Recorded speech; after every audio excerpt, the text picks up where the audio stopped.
Good evening, everyone, or good afternoon, depending where you are. Welcome to another ForFunFlyer live episode, live from the Netherlands.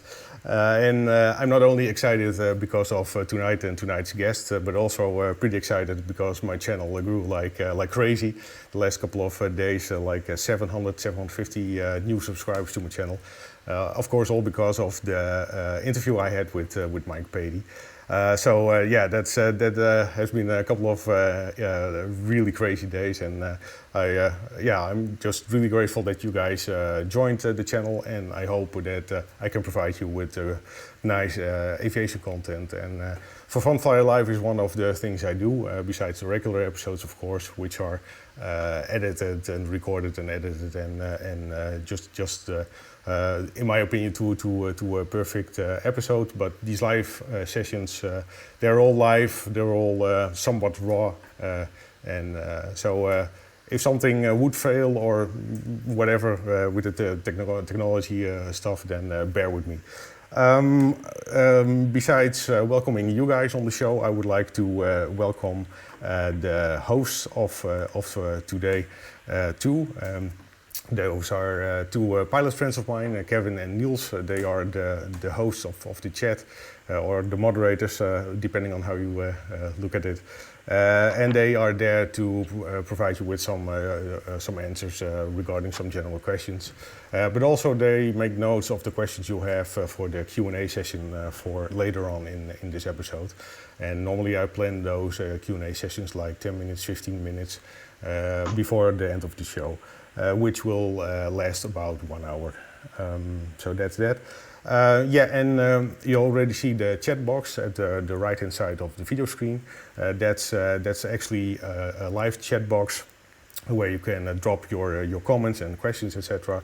But note that there's a big delay in putting in a chat and seeing them on the screen. It can take up to 20 seconds, so don't be worried that something is wrong or whatever. That's the normal delay there is. And if you want to support the channel, you can always drop a super chat. Those are sponsored chats.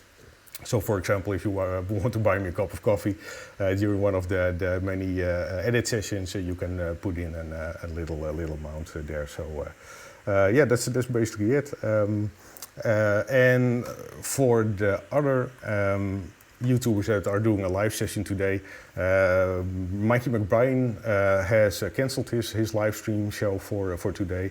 So there's a gap between me ending mine and Mentor Pilot starting his live stream at 8 p.m. So there's a little coffee break for you guys, so you can take a break with that.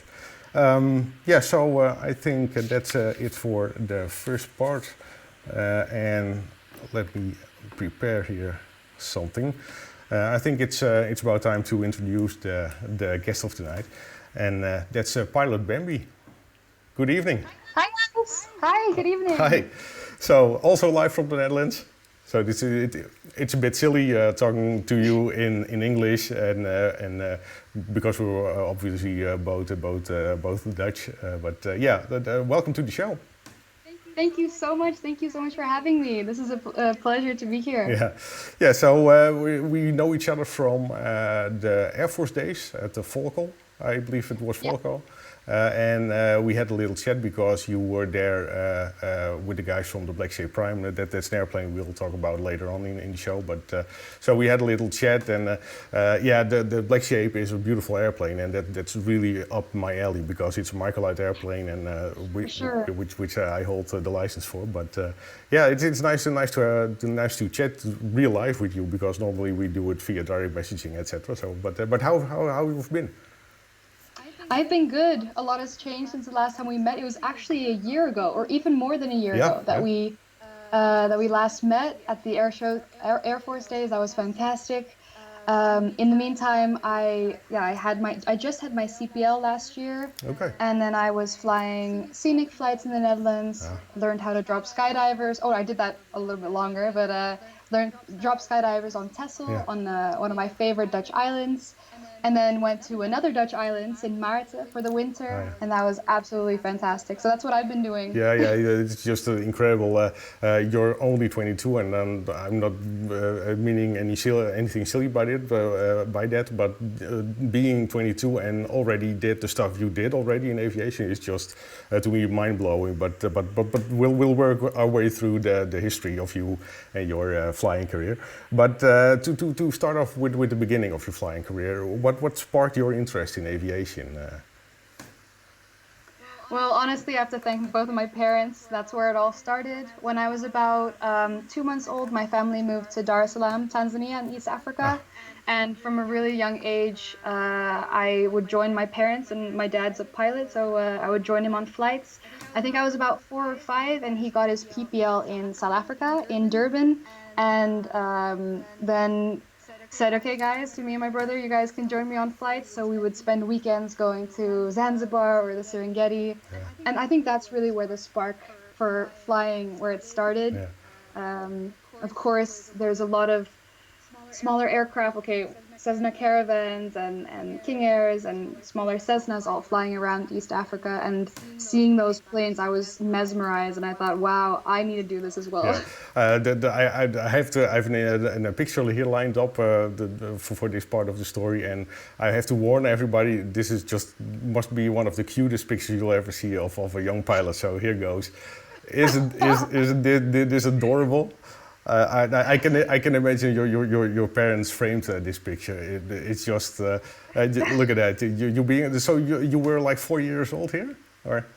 I think I was 5 here. I got that headset for my birthday right after my dad got his license. I remember we visited him, or he came back from South Africa, and we were living in Tanzania at the time. And I got that headset, and I was so happy. I absolutely loved it and would wear it on all our flights. It's completely like falling apart now. Wore it so often, and I don't even think I fit it anymore. But man, that's how I sat in the plane most of the time. Yeah, you look so proud. Look at me, badass pilot. yeah, beautiful. Yeah, exactly. Yeah. So and I actually got a picture of an airplane too. I just stored it right here. Let me see. I'll quickly browse it to a couple of pictures. I think this is the aircraft you flew in like the first time, or? Yeah, that's the Cessna 182 that my parents had in Tanzania. It was bought in Ethiopia, I think, and then brought to Tanzania, where it got almost completely overhauled by some mechanics from the Mission Aviation Fellowship. So it had really nice glass cockpit, and it was really ahead of its time, I think, back then. And that's where we did most of our flights. As you can kind of see in the background, really a bush place. Usually we'd have to cover the tires as well for overnight stays to protect it from hyenas. Okay. But I love that plane.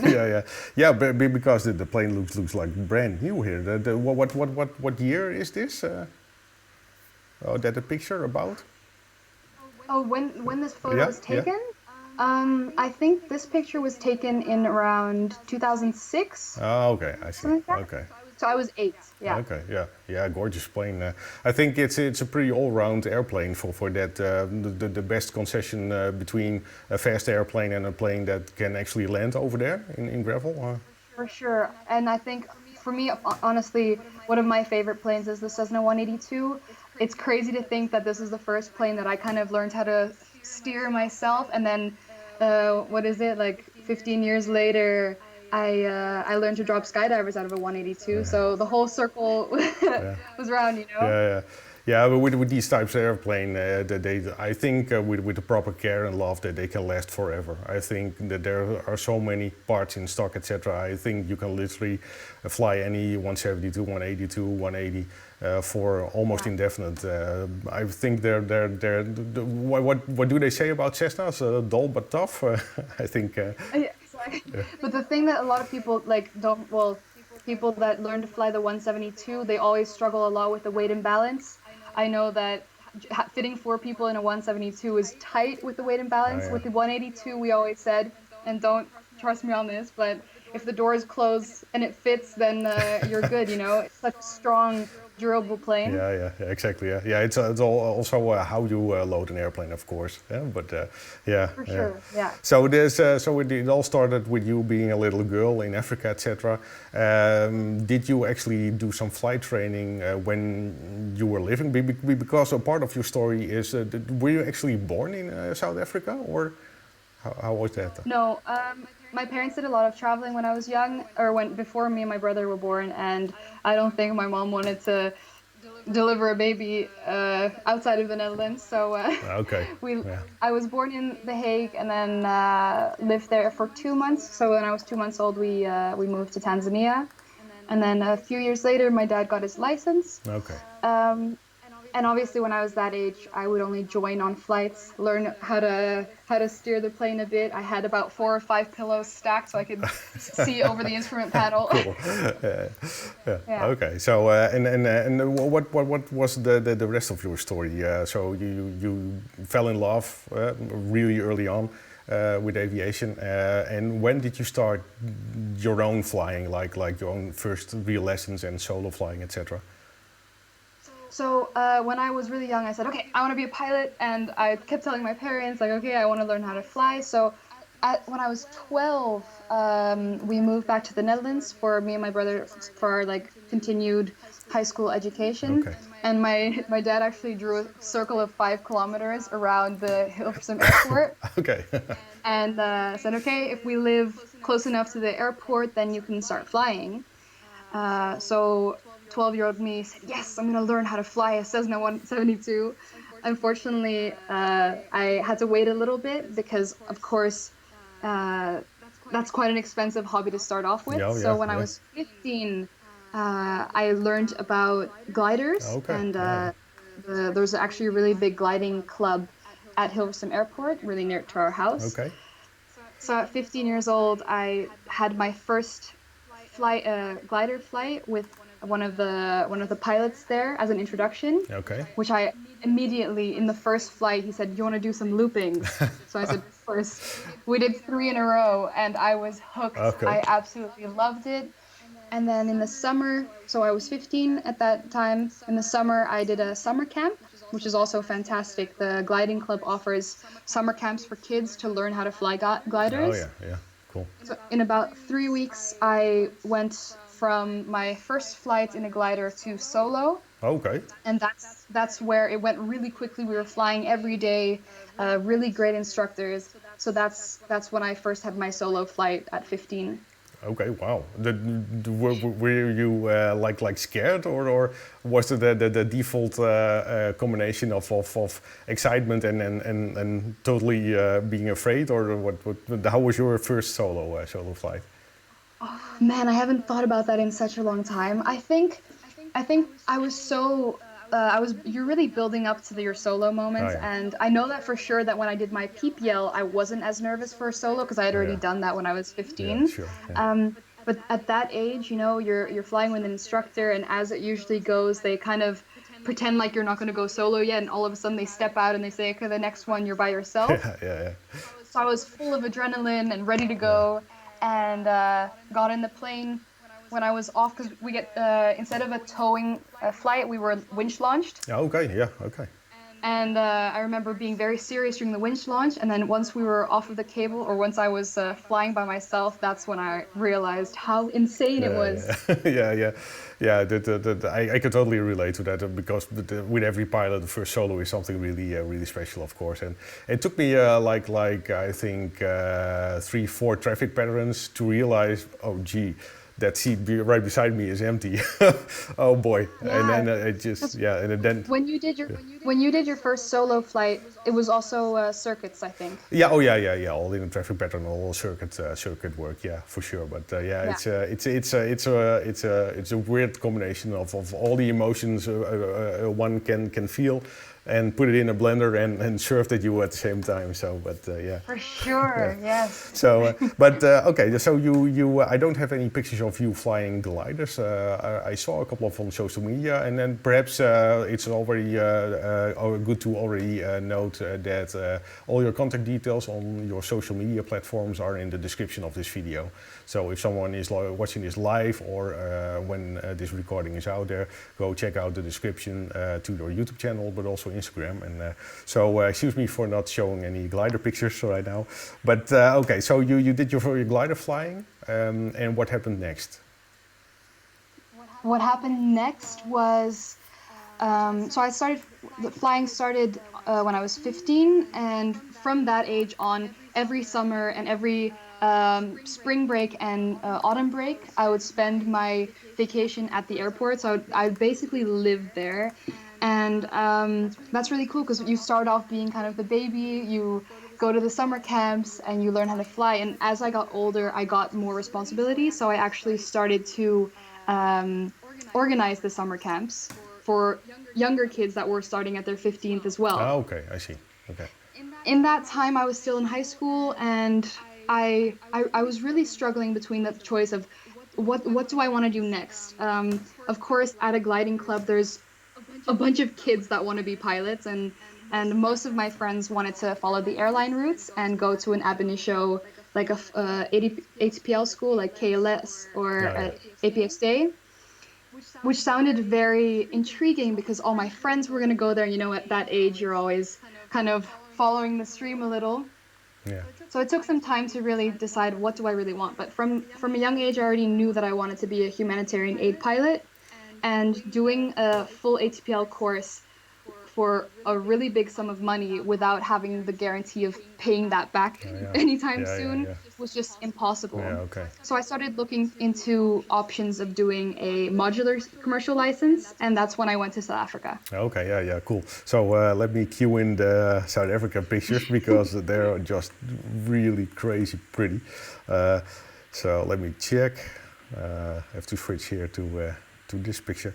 So yeah, what can you tell me about this picture? This is just gorgeous. It almost feels like the combination of the Grand Canyon and like the fields here as being green as they are. So what's this? Well, let's start off looking at the wing. Very beautiful wings. This is a wing of a long-range Piper Warrior that I was renting in South Africa. Okay. This was in, November 2017. Okay. In end of 2016, I went to South Africa to do my PPL.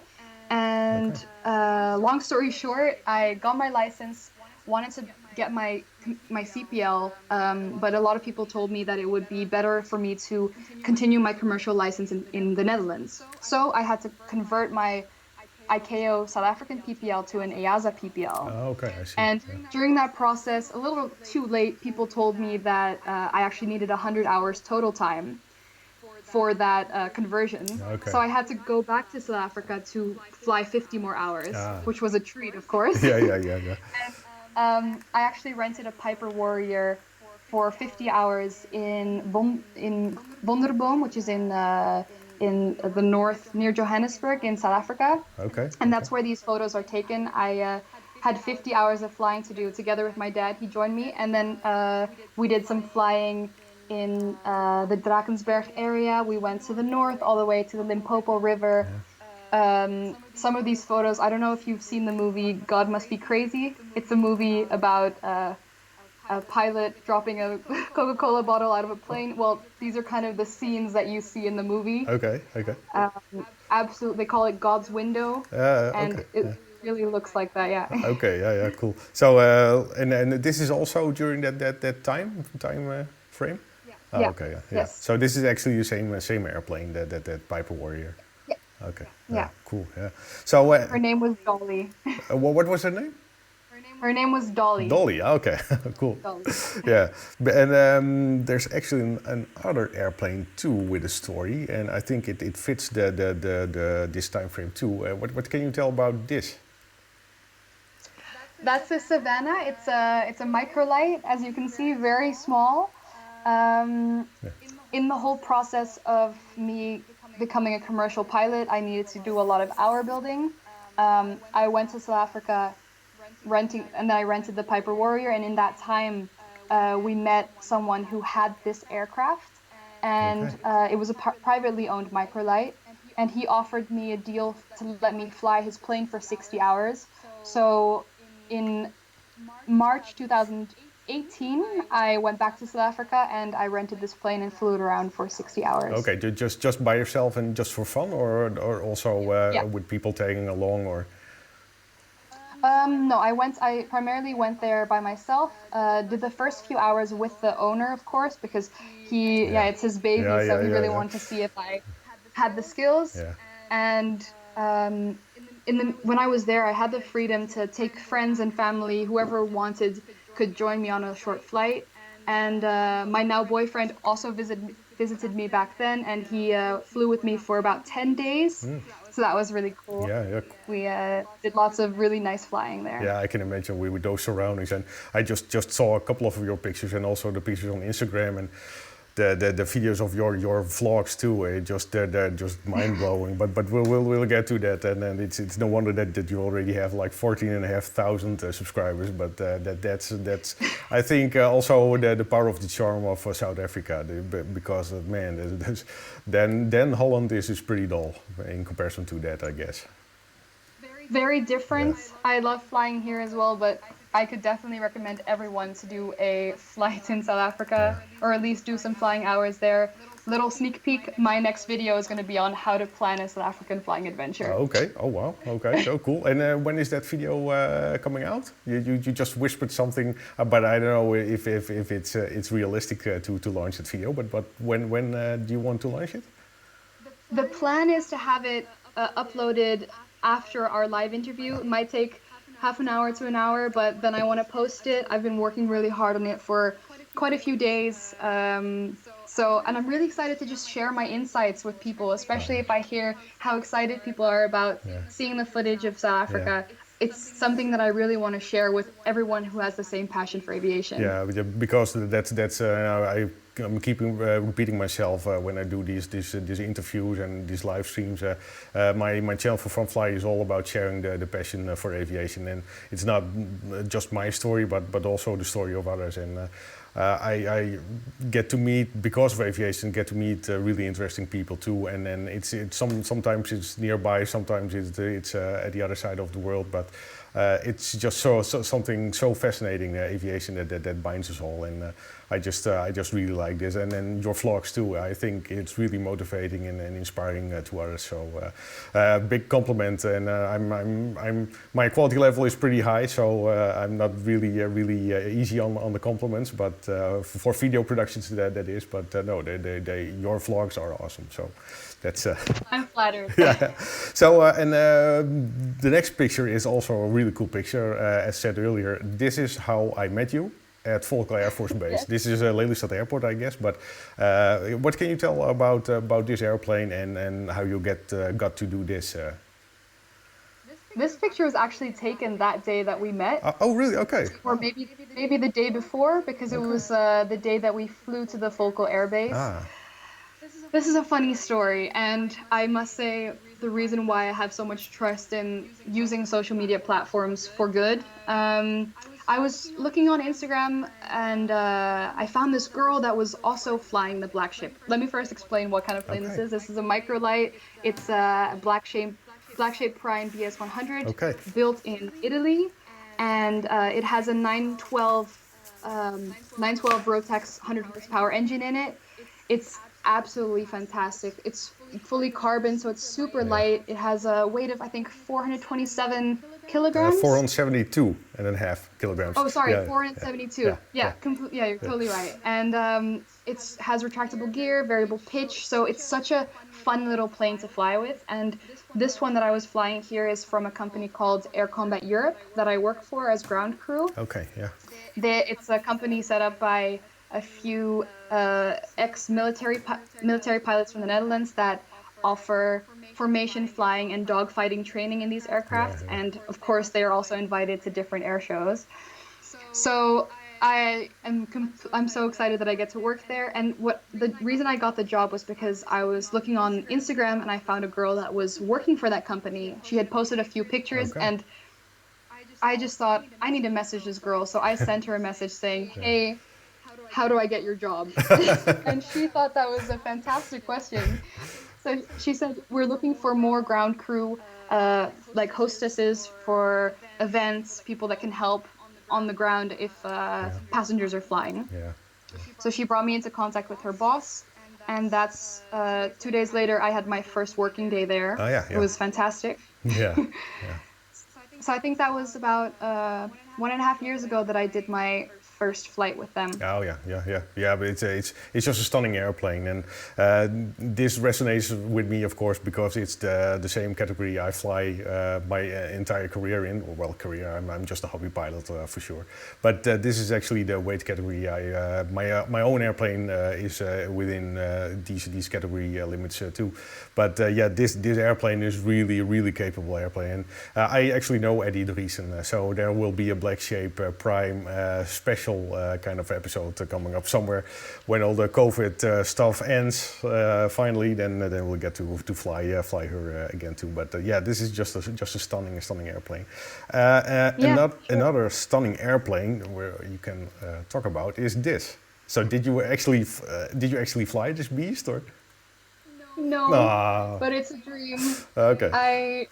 This photo was taken during a Texel fly-in. Okay. Texel. Those are the famous fly-ins here in the Netherlands. Yeah. The trusty Rusty was there, and I asked if I could take a picture in it. Okay. And I think that's one of the dream planes to learn how to fly.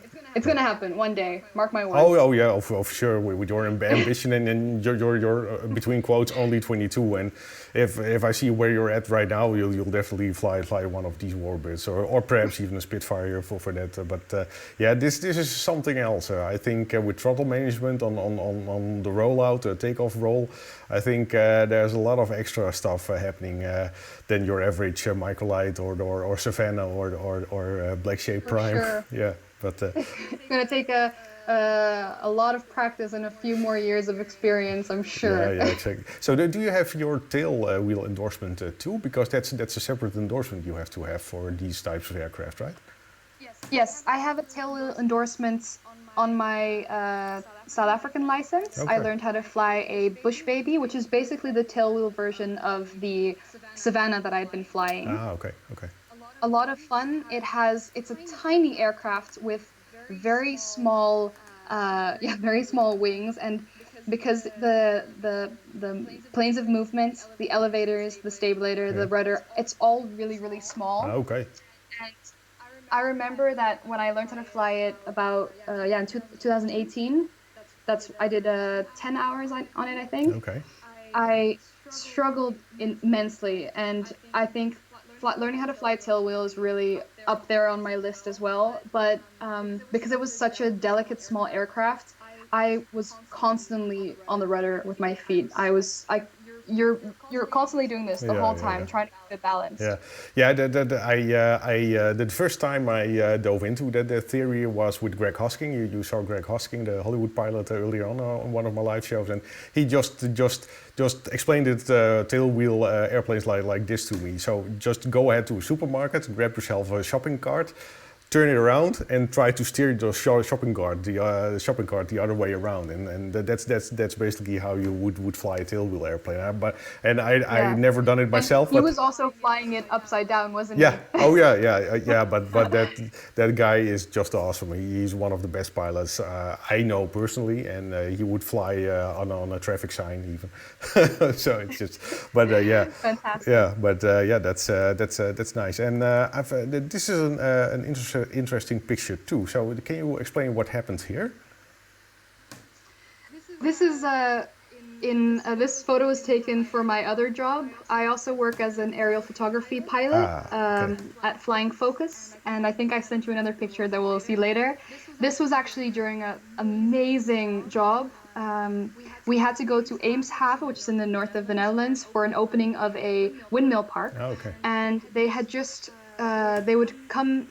the opening, basically, a helicopter would come in and land with a very important person, VIPs in the helicopter, and the question was whether we could take photos and videos of the helicopter landing. So it was a very tricky situation. We had some low-level flying past windmills, moving windmills, helicopter, and this was taken from the ground. Someone shot a picture of me flying formation with the Viking helicopter. Yeah, pretty. I mean, pretty impressive, I can imagine, and the briefing part is pretty extensive too. Doing this kind of things because someone has to be flight lead, and so how did that process look like? We were in constant contact with each other, me and the helicopter pilot.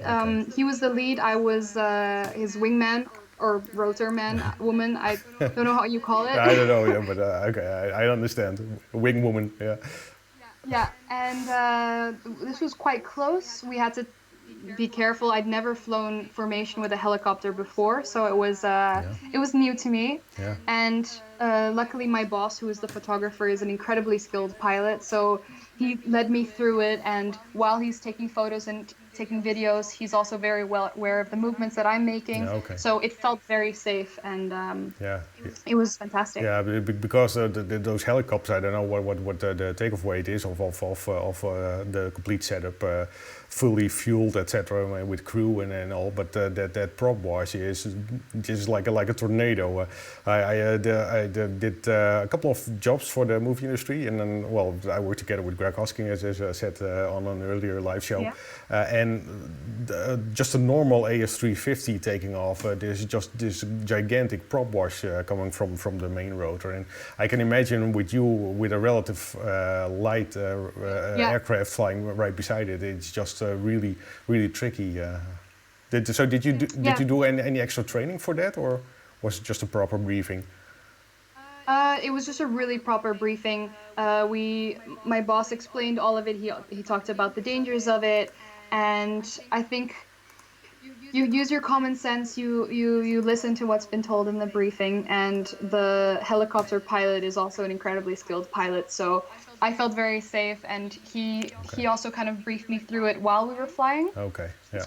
Yeah, sure. Yeah. Okay, cool. Yeah, and you mentioned in a picture you just sent in like 2 minutes before we went live. This is it was sent by WhatsApp, so it's just a tiny bit blurry. But this is for Flying Focus. That's a company you work for. Yes, it's a company based in Texel, and the aerial photography company focuses primarily on aerial shots over the North Sea. We've done flights up to England and back, and these photos were taken during a really cool regatta. It was a bunch of these massive ships or sailboats that were racing. And in that day we photographed approximately 15 of these boats. Okay. And then they're sent to companies for promotion, I think. But this was a very beautiful, very windy day. Yeah. Okay. Yeah. That's something. Those sailboats can use, but you as a pilot, you don't like thermals when you're not in a glider, etc., etc. So yeah. Exactly, and what's also has to be remembered with flights like this, it can be quite unsafe if you fly on the wrong side of those sails. Oh yeah. Okay. Sure. It's not a joke when you're flying on the leeward side of a big ship, and you lose some of that wind. Yeah. There's something to do with the third law of Newton's third law, and something like that. If a ship has its propulsion by that wind, there's something lacking at a certain moment. But so yeah. And this picture is also you doing work for. Is this also for Flying Focus? This picture? Yeah. Okay. Yes, it's a little bit unclear. Sorry, but in the back you see a windmill park. Yeah. And what they were doing that day was they were setting up new windmills. So we took photos of that whole process, which is really interesting because as someone who doesn't know much about what happens out there in the sea, I learned about what the precautions are that they take during the setup of these new windmills. They're obviously having to put these massive tubes into the ocean. And that whole process creates a lot of noise in the ocean. So what they do is they get another boat with pressurized air, and they create a water like a air bubble tunnel, Okay. or not a tunnel, but a circle around the point where the construction is happening Okay. to reduce the noise for wild animals. Oh, okay. Which I'm sorry, I don't have a picture of, but it looks very cool from the air. Okay. And so your job was to photograph, to make pictures of this whole project, or did you do some aerial coordination, or what was your job exactly? My boss is always on the flights with me. He's the photographer. He takes the photos of mainly of the construction process. Oh, okay. Okay. Most big companies, I think they want photos to see the process of the construction, and sometimes those photos are also sent to the companies so they can see what they might be able to change, I think. But this was really for photography of the construction process. Okay, yeah, cool, yeah. So that's a good, current job you're working on at the moment, or is it not right now because of Corona, or? Because of Corona as well, there's a little bit less work. Okay. The last flight I did for Flying Focus was in October. Okay. Before I went to Sint Maarten, Okay. and I only recently came back from Sint Maarten, and I unfortunately can't do any flying for Flying Focus right now. Yeah, okay. Yeah. But as soon as the Corona regulations are less strict, Yeah. I really hope that I can do more flights for this company. Yeah. And to do this again too, I guess. That looks like a lot of fun. These are my favorite type of flights, I must say, and I'm sorry for any skydivers watching. They're absolutely crazy, and it's so much fun to have these guys on board. This is where my whole flying career with real work actually started, and I miss it so much. Yeah, I only see happy faces. Yeah, cool. Yeah. Exactly. So this was at Texel. Where did you do most of your para dropping? Well, how do you call it? Skydiver driver work? Yes. I actually did most of my skydiver driver work in Hilversum, my local airfield. That's where I also had my first flying job, and I don't know if you've seen it in my previous YouTube video. I was allowed to fly or drop skydivers on my PPL for a short time. Oh yeah. Which I have to say as well is very rare. It's mainly because I was a member of the skydive club, and they had no. They weren't having any tandem jumps or that kind of thing, so Okay. it wasn't a real money-making company, and that's why I could fly on my PPL. Okay, I see. So that's where I did most of my skydive dropping flights. I did a few on Texel, but I was mainly doing scenic flights there. Did a few at Zeeland. Okay. When I had to ferry a plane there, and then their pilot went on holiday. So since I was one of the only ones that could fly the 182 at that time, I could do some skydive drops there. Okay. And I even did a few on Ameland. Okay, yeah. And normally they say, well, a pilot doesn't want to jump out of a perfectly flying airplane, but this picture proves something else, I guess. Well, with this picture, you obviously weren't the pilot, but you tried it out yourself, or? No, Oh. This is actually a picture of me wearing a full immersion suit for my Flying Focus work. Oh, But- okay. Okay. Sorry. I thought it was like a sort of skydiver diver gear kind of thing. But okay. Similar. It's I'm wearing a little life vest and my full immersion suit for the North Sea flights. But I have learned how to skydive. Okay. Oh. I'm not so good yet because it's not my first priority. But it's so fun. And I know a lot of pilots think that's crazy to jump out of a perfectly working plane, me but too. those people have never tried it. No, but it. Oh man, just thinking about it makes me weak in the knees. What you can imagine is, as a skydive pilot, you're constantly taking off and dropping these super excited people that are really enjoying their skydives, and at one point you just want to know what that feeling is.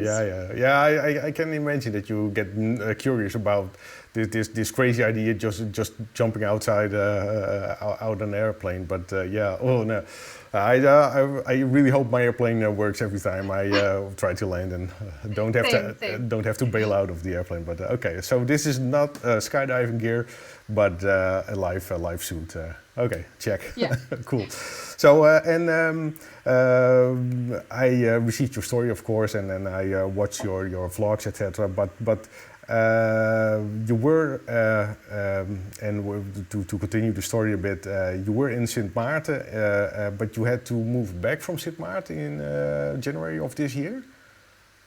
Yeah, I was supposed to stay there until the end of April. Okay. And unfortunately, due to the Corona crisis, I'm very happy that I'm back because let me start from the beginning. When I was there, I honestly didn't really know what was going on. I was flying every day and had heard a bit of the news, but it hadn't really struck the island yet. People were worried about it though, and then my parents actually came to visit me on the 13th of March. Okay, yeah. And the next morning, I woke up and they said, "Yeah, we're leaving." And I thought, "Huh, you're leaving?" And they said, "No, we're leaving." And that's when we heard from a lot of people in the Netherlands that everyone was advising us to come back before KLM might stop flying there. Okay. And it's just a lot safer to be home in those times. And now there's a complete lockdown on the island. So I'm really sorry for all the people that are there right now. It must be terrible to not be able to leave your house. No, and exactly. Yeah, it's a strange world, but one of the things you adapted to a bit, not being able to fly that much, is to pick up or actually start off your own YouTube channel. Sorry, can you say that again? So by not flying, not being able to fly that much, you started your own YouTube channel because you wanted to give that more priority when grounded, or? Yeah, well, actually, I had my Instagram account for quite a while and I was sharing a lot of things. And I realized that quite a few people were interested in hearing about my flying in Sint Maarten and my skydive work. So that's when I made my first vlog, the day in the life of a Caribbean skydive pilot. And that really took off after. So the first, I think, few weeks when I posted it when I was still in Sint Maarten, it had about 500 views, I think. Yeah. And I was really excited. Yeah. And then after a few weeks, I looked again and I saw that it was growing exponentially. And I think now it's almost at 200,000 views, and I'm so overwhelmed. Yeah, it's just and crazy, yeah. Yeah, and a lot of people seem to like it. So I thought, okay, then I have a lot of footage of my flying in South Africa and in the Netherlands. Let me just share my story. And people are really enjoying it, and I feel so happy. Yeah. Right before I started this, actually our Skype call, you were at about 14,500 subscribers. I remember a certain moment I added your link to your YouTube channel on my page, on my YouTube channel, in order to help another Dutch aviation vlogger out. But it just took just like a week or 1.5 weeks, and then all of a sudden you were like rocketed to the moon with the subscriber account. It's just insane. Yeah, it's crazy. And like I said before we started the interview, we had a quick chat. I said that the aviation community on YouTube and on social media platforms is so positive, and people are so friendly, and I think that that's really beautiful that we have that community and can be a part of it. Yeah, I think everybody that tasted flight, and I don't want to strike as being really philosophical, but it's so true. Once you tasted flight, and you immediately know where the other guy or girl is talking about, and I think it's the connecting element to everybody that shares his aviation passion via YouTube or other social media. But yeah, 100%. Yeah. But again, the stuff you put out there is just really high quality. And did you do any courses, or is it all self-taught, that whole vlogging stuff? When I was in high school, I remember we had this phase where we would like photoshopping our friends' faces on funny pictures or making short video. I went to a really good high school where we had a lot of like extracurricular classes, learning how to use Photoshop and iMovie, which I still use. Okay. I love iMovie. Yeah. And I love trying out new things. Like we keep saying, YouTube is such a great platform. You can look up how to add photos in your videos or how to add titles. So that's how I'm learning along the way. Yeah. And sometimes I have this vision of how I want it to be, and I can't make it yet. Okay. So I'm working on it, and the vlogging thing at the beginning, it's a little bit uncomfortable, filming yourself, Oh, yeah. watching yourself back constantly. It's awful. And that's kind of the only thing that's really standing in my way of making more content now, is that I need to step over that barrier.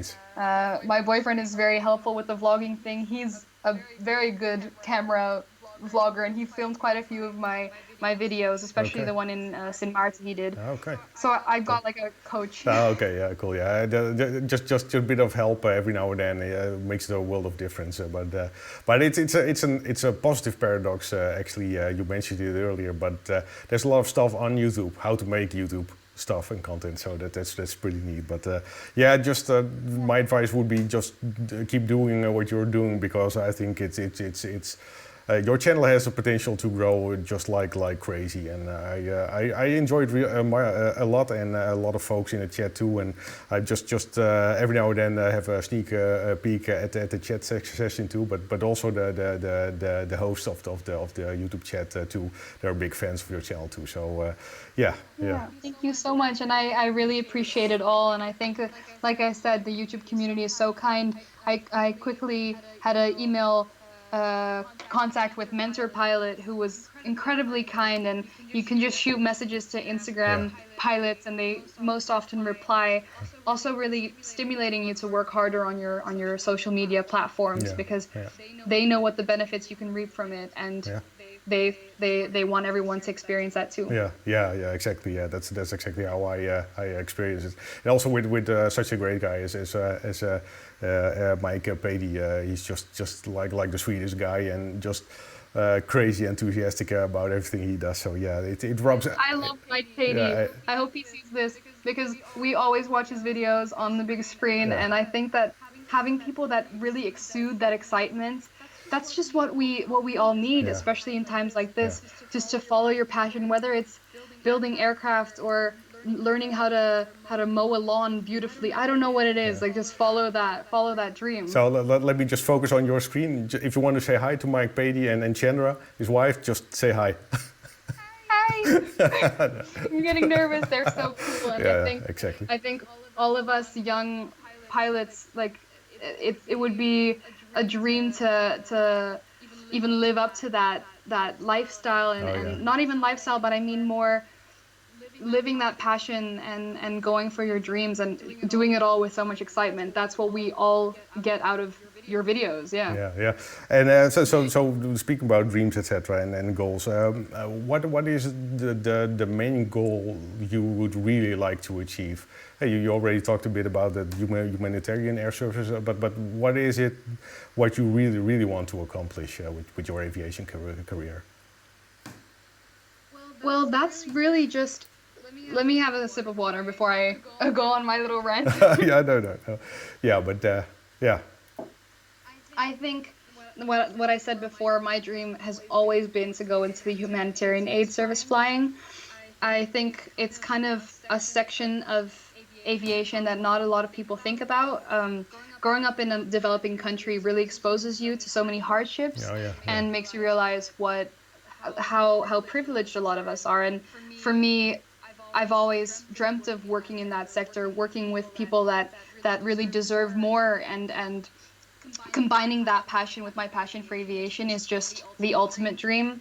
I really can't wait to start flying the Cessna Caravan. It opens so many opportunities of flying in mainly Central Africa and doing humanitarian aid work there. So that's always been my biggest dream, to use my skill set for good. Yeah. But I think it's a really awesome combination of, by helping others, you're helping yourself, because you're doing what you love doing, and I think it would be an awesome combination of those two. Yeah, for sure. For sure, and I also think that besides, of course, what you said, what are my other passions? Besides this humanitarian aid flying, I can also choose things that really spark my interest. Like, we looked at the picture of the P-51 Mustang. I definitely have ambitions to one day fly a warbird or maybe take part in a demo team. And I think that there is so much space in the future for me to explore both these things, Yeah. Yeah. Oh yeah. as well as my work and my passion, like doing it all. Yeah, yeah, sure, yeah, cool. But and that goal of becoming a humanitarian aid pilot, is that still a long road because you have to get single engine turbine rating, and what do you have to do to be ready for that? So I'm actually in contact with a humanitarian aid service where I was going to start flying next year. The plan was for me to fly the Cessna Caravan in Central Africa, which was very close. That would mean beginning of 2021. Okay. However, I am aware that this whole plan has moved up a little. I was supposed to do my single engine turbine rating on this starting in April, and I would start dropping skydivers out of a caravan the whole summer. Okay, yeah. And the reason why I took on this next job was so that I could build as many hours as possible as PIC on a caravan, do a lot of rotations, takeoffs and landings, really get to know the plane, so that before I would start flying for a humanitarian aid company, I would be very experienced. I would have at least 250 hours on type, and then I could grow my skills more for that company later on. Okay, yeah. But of course, all of this has been moved forward. Yeah. It's a shame. There's a lot of stuff that gets postponed because of COVID. But let's hope for the best possible outcome, the fastest pace there is. I just want to show before we get to the Q&A section of this episode. I wanted to show your profile picture. This is, I think, one of the most famous pictures of you flying a plane that is available on social media, right? Yeah. Yes. Okay. Yes. So my profile picture. So if people are looking for your profile somewhere, just go ahead and look for this girl. Yeah. Yes. Okay. So let me get the chat box in, and let me see if I think Kevin, one of my pilot buddies, made some notes. So let's go on with the Q&A session. So if Kevin would be so kind to paste the questions of this episode, then it would be lovely. So let's see what's there in store. So I at the corner of my eye saw a couple of greetings. Let me see. This is the first question from Odin Griffin. I plan to convert my Canadian CPL to an EASA CPL. Any tips for the conversion flying in Europe? I will mainly be in Norway. Do you have some tips or? Very, very good question. I am not aware what the conversion would be from a Canadian license. I have a lot of experience with people converting from an ICAO South African license to a European license.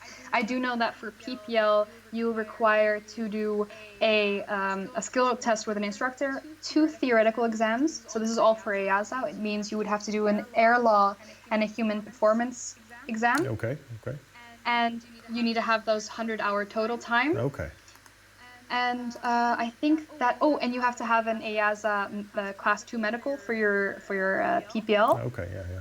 So those are really the things. It's not that difficult. It's really only those 2 theoretical exams and then your skill test with an instructor, as long as you have 100 hours. But if you have any more questions, you can send me a message via Instagram. I will try to reply that as soon as possible, and I can help you do some more research. Okay, yeah, cool, yeah. So this is L Watt. He's like a regular guest here at the chat and a big fan of the show. L Watt asks, do you ever want to fly a helicopter? Oh, yes. Funny story that I don't actually tell a lot of people. Okay. When I was about 16, I was flying gliders, and I was really thinking of maybe becoming a helicopter pilot as well. Of course, there's quite a few places where you can do humanitarian aid work as a helicopter pilot. So that's actually one of my dreams. However, unfortunately, even through the modular flight training course, doing a commercial helicopter, so CPL for helicopters, is almost twice as expensive as fixed wing. Oh, yeah. And that was just not in the picture for me yet. So one day, definitely, I want to fly helicopters, but for now, I'm sticking to fixed wing. Yeah, perhaps we can persuade Greg Hosking to take you on as an intern, but you'll. Oh man, you should have seen me during your live interview Yeah, with him. I was watching I it, saw you. Yeah. eating my popcorn, thinking, how am I? Maybe I should just send him a message saying, how can I get a job? Yeah, the people that are watching right now and didn't watch that episode, just go ahead and then check that out as soon as you post it and the people viewed and watched your episode. But yeah, that one with Greg Hoskin was ridiculous. He gets paid to chase James Bond for a movie. For real. Amazing person. Yeah, oh yeah, he's one of the sweetest guys you'll ever meet. So yeah, very cool. But let me get the next question here. So Michael Lewis, I hope I pronounced it correctly, and if not, I'm really terribly sorry. But do you guys use a tablet or a paper charge when flying for fun? I use a tablet, but I don't know. A tablet or just paper charge. It depends. Okay. I do a lot of flights with a tablet. I love using SkyDemon, but sometimes it's really good to kind of switch it up a little just to keep those skills up. Okay. Yeah. Okay. Yeah. No, that I understand it. And you always have to have a backup, but I pretty much integrated the iPad in the dashboard, the cockpit panels of my airplane. That's how much I use SkyDemon in particular, and as a backup on my cell phone. So I don't know if that's lazy, but it's so. No, I mean I completely understand it. I think living in a time where we have all these options to use electronic devices, and it makes our flying safer because we can multitask better than looking at our map and turning it and getting confused. Yeah. I think it only improves your the safety of your flight. Yeah, and then just the level and the amount of valuable information, and get rid of all the noise with the information is just amazing with iPad. So as long as you still remember how to use your maps. Oh yeah, sure. I'm really lucky. I learned it the old-fashioned and hard way. This is a question from Euro Aviators. Good evening, Yolmer, Rosita, and all others here. Awesome live session today. Much respect to fly so much on such a young age. How many countries did you visit so far? Flying visits, or I think I'm going to stick to flying visits because otherwise it's going to be difficult. I have flown in the Netherlands. I have flown in Tanzania, South Africa, Germany, Norway, Belgium, the Caribbean. Well, that kind of, France, of course. Okay, yeah. I think that's what I can think of at the top of my head right now. Well, but that's pretty impressive. There's definitely way more to come. Oh yeah, I know for sure, yeah. This is a question from Michael Stern. Do you know of Dan Grider? He flies King Air for skydivers in Georgia. Do you know Dan Grider? No, I've never been to the US, so I don't know very many pilots there, but I definitely love to go someday. Yeah, I know Dan Grider from the videos of Flight Shops, actually. Dan Grider is the inventor of defined minimum maneuvering speed. He's the guy that tries to push DMMS, like a safe minimum maneuvering speed, amongst PPL, private pilots. Because a lot of private pilots think of maneuvering speed as being a maximum where you're allowed to maneuver the airplane, and as airline pilots see that as bare minimum in order to safely maneuver, etc. And Dan Grider is the guy that lost a couple of friends during a spin stall kind of situation in Atlanta, Georgia, and he's the guy that is pretty famous for DMMS. So probably some nice tip for you to figure out later on. Yeah, for sure. There's so much for me to still explore on YouTube. Yeah. This is a question actually from Niels Dam from Dutch Aviation Blog. He recently started his own YouTube channel too. And he's a flying buddy of mine. He recently passed his practical exam, so he is now officially a private pilot as well. So this is from Niels. Hi, Pilot Bambi. My name is Niels. Well, that's just what I said. And he's doing also a modular ATPL course. Just finished my PPL and was wondering if you would be willing to help me out a bit on about building hours. So when I translate his question, do you have some practical tips for him to build hours? 100%. I think that the building hours is crucial for your whole modular training, and there's quite a few ways that you could do this. I know that finding a skydive club to work on a PPL, the chances are very slim because there's not many places that offer this. Okay. What I really advise is doing a little validation to a South African license and maybe do some flying in Southern Africa, mainly because out of my experience and speaking from flying in Europe, I know that the cost of flying there and the experience you build up is such high quality, lower price, and it's if you're ready for an adventure and ready to explore your boundaries in flying and increasing your skills, then doing some hour building in South Africa is a great way. Okay, yeah. And there's some more things that you could do for hour building, but that's mainly once you have your commercial license. Let me see what you could do before your during your PPL. Yeah, I think you should just send me a message. I'm really willing to help anybody that's following the same path that I did. Cool. Instagram Pilot Bambi, send me a DM. I will send you all the links that I can find. Oh, cool. Yeah. That's nice. Yeah, it's so nice to be able to learn from somebody's practical experience, because there's if someone just did the stuff you want to do just pretty recently prior to you doing that, it's just the best school there is, I guess. Yeah. Yeah. Let me see another question from Brent Gill. Again, Brent, if I pronounced it incorrectly, excuse me. But Rosita, as to jumping from a perfectly serviceable aircraft, are they having problems removing the corners of your grin from ear to ear like me? I left my first perfectly SSV aircraft 10 years ago. Oh.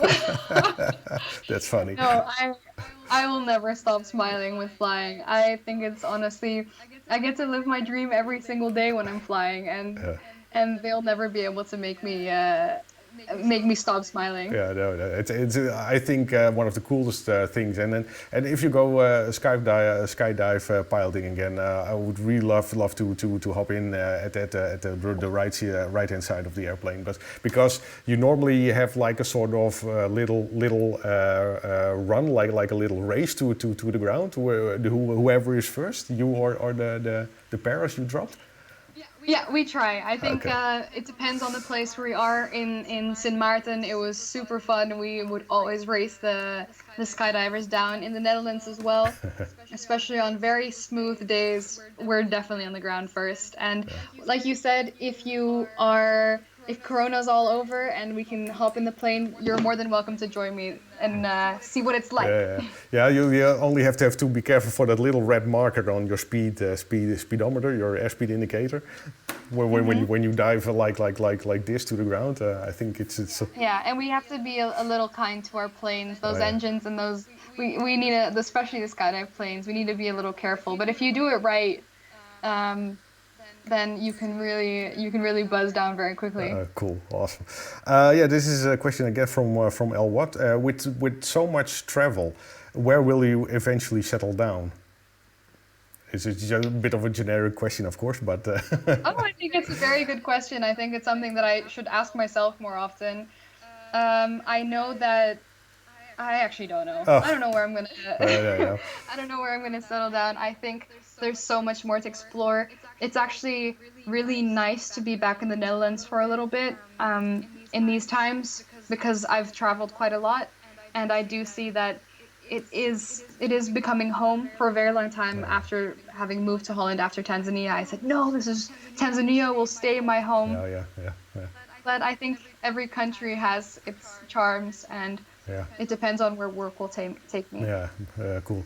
So let me just grab one last question because I think that the people get excited on the live chat. So I think this would be a really long live stream if we don't trunk it down a bit. But this is from Andrea Raponi.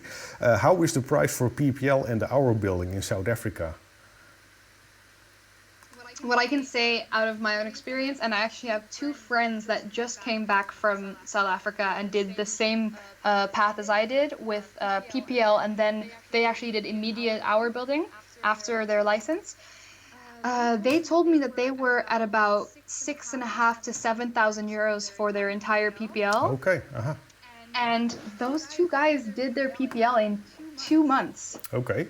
Two, Well. 2.5 months. Yeah, it was incredibly fast. I think they were very lucky with aircraft's availability, instructor availability, and weather. But just as a comparison, they did it in a bit over 2 months. I did my PPL in about, without counting the holiday, I had 3.5 months. So 4 months I did my PPL. And if you compare it to what happens in the Netherlands, I know a lot of people here that take about a year to do their license. And yeah, you know, aircraft availability, especially weather here. So that's why I'm such a supporter of doing your training in South Africa. So cost-wise and time-wise, it's very efficient. And for the hour building, which you'll hear in my video tonight, is I was renting a Piper Warrior for 75 euros an hour, which is unimaginable here. Yeah, exactly. In a lot of places, landing fees are 0 or like 5 euros max, 5-10 euros. And so in that aspect, you are saving a lot of money. I was renting the Savannah for a very small price. So those are all the things that really make it a lot cheaper to fly there. Yeah. That's almost unthinkable. Those prices right here. Yeah. Okay. Yeah. Cool. So yeah, I think we'll leave it all the questions at this for now. Again, if you want to check out Pilot Bambi's Rosita's YouTube channel, the link is down below in the description of this video. Also a link to her Instagram. She's open to questions. So even perhaps marriage proposals. I saw someone propose to you on a YouTube comment. Oh yeah. What was that all about? Too young. I don't know. I think I don't know. No, too funny. Okay, but it was just really nice to hang out with you and to share your story in this fashion. Of course, you also made a nice vlog about your whole aviation career. So people that are interested in your story, please check that out too. That's a real nice story too. And thanks very much for joining me tonight. Thank you so much for having me. This is such a pleasure to be able to talk with you again after so long. I'm really happy that I can be a part of your YouTube community, and I see big things for you, and I'm excited to together, because we're both ready to grow in this whole YouTube thing, and I think it's going to bring so many wonderful things. Oh yeah, for sure. And I also hope that when we're able to fly again, or at least fly with people that are not our family members, that we can fly together and maybe shoot a nice video showing what life is like flying here in the Netherlands after Corona. Yeah, I probably have to dust off Yellowbird, my nice TL96, because it's only collecting dust right now at Drachten Airport. But so it's a bit frustrating, annoying, but in these times I think there are also opportunities like these live streams and other interviews. I think there's always stuff you can do to make life better and progress in one way or another. So looking forward to that very much. And let's just close this live stream together like this. And again, for all the people that are new to the channel, the 700, 800 subscribers that joined my channel, thanks for tuning in. Thanks for all your support, and I'm looking forward to seeing your feedback and comments. And let's share aviation as a passion, and let's talk again the next time. And Rosita, again, thanks. No problem. Okay. Thank you so much. Bye-bye. Bye-bye.